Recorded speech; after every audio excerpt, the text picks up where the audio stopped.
A very good morning. You're watching our morning bulletin again on Behind Me International Media, and I'm Suzanne Shinali. Well, Canadians, I don't know how to feel right now because the whole country, entire country, is going through waves of emotions as US President Donald Trump keeps changing his initiations. Now, US President Donald Trump has granted Canada and Mexico a partial reprieve from new 25% tariffs on imports, delaying their implementation until April 2nd for exports compliant with the United States-Mexico-Canada Agreement.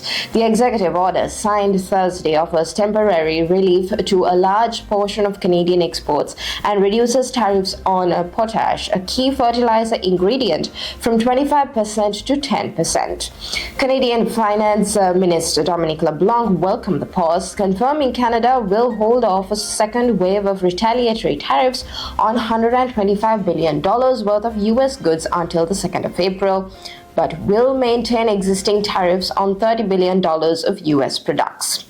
Trump said the decision followed discussions with American auto manufacturers to help them adjust supply chains, but insisted he would push ahead with steel and aluminum tariffs on March 12th and broader reciprocal tariffs in April. The move has added to uncertainty in North America's integrated economy, with the S&P 500 falling nearly 4% over the past week. While officials in Canada hope the delay opens the door to further negotiations, Ontario Premier Doug Ford remains steadfast, confirming the province will proceed with the 25% energy surcharge on U.S. electricity imports starting Monday.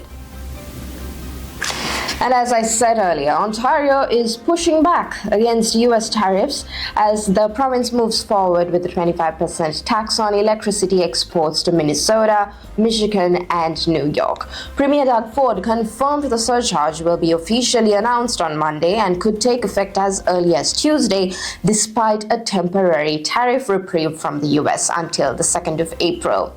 The decision comes in response to President Donald Trump's new 25% tariffs on most Canadian imports, which took effect earlier this week. Ford called the move unacceptable, saying that it will devastate both economies, but insisted Ontario is prepared to escalate further if necessary, even threatening to cut off power to 1.5 million U.S. homes and businesses.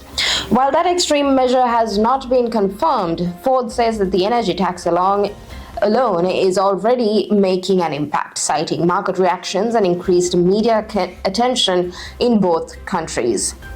Meanwhile, Minnesota Governor Tim Walz says that he has spoken with Ford in an attempt to find a resolution to what he calls an unnecessary and costly trade war.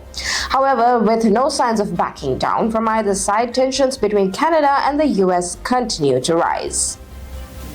Still on local news, Canada is seeking to strengthen ties with its Commonwealth allies as leaders push to revive partnerships with Australia, New Zealand, and the United Kingdom. The proposed Kandy-UK alliance aims to deepen trade, security, and mobility agreements between the four nations, creating a powerful economic and military bloc. With a combined GDP of $6.5 trillion and world's third largest military force, supporters say that the partnership could offer stability in an increasingly uncertain global landscape. James Skinner, CEO of Kandy International, describes the alliance as a golden opportunity for Canada to reconnect with countries that share deep historic, cultural, and political ties. However, recent trade disputes over dairy products and agricultural barriers have strained relations, raising questions about how the country can overcome competing interests. Despite the challenges, prominent advocates like former Conservative leader Erin O'Toole are calling for stronger cooperation, urging Canada to prioritize its Commonwealth partners. While negotiations may be complex, momentum is growing for a renewed alliance that could reshape Canada's place on the world stage. We're crossing over to international news now in Sri Lanka. Sri Lanka's fragile economic recovery faces new challenges as trade unions threaten strikes over benefit cuts in this year's budget. The budget, the first under leftist President Anurakumara Dissanayake, increased public sector salaries but slashed long-standing perks as part of ongoing austerity measures to stabilize the island nation's battered finances.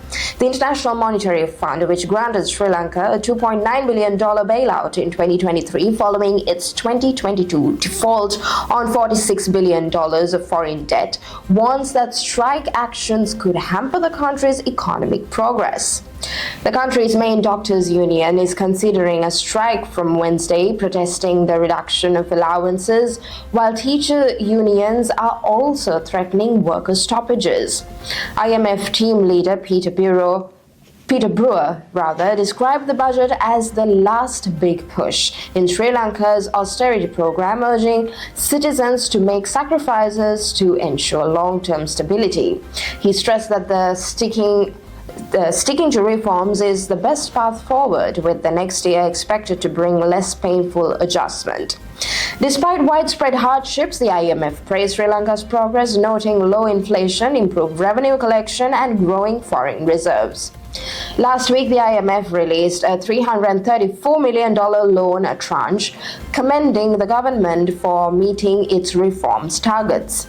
However, with public discount on the rise, the government faces mounting pressure to balance economic recovery with social welfare. The IMF remains optimistic, predicting continued recovery into 2025, but warns that the abandoning reforms now could jeopardize the country's hard-won gains. Still on Sri Lankan news, at least 2 million devotees are expected to visit Kandy, Sri Lanka, for the special exposition of the Sacred Tooth Relic set to take place on April 18th to the 27th.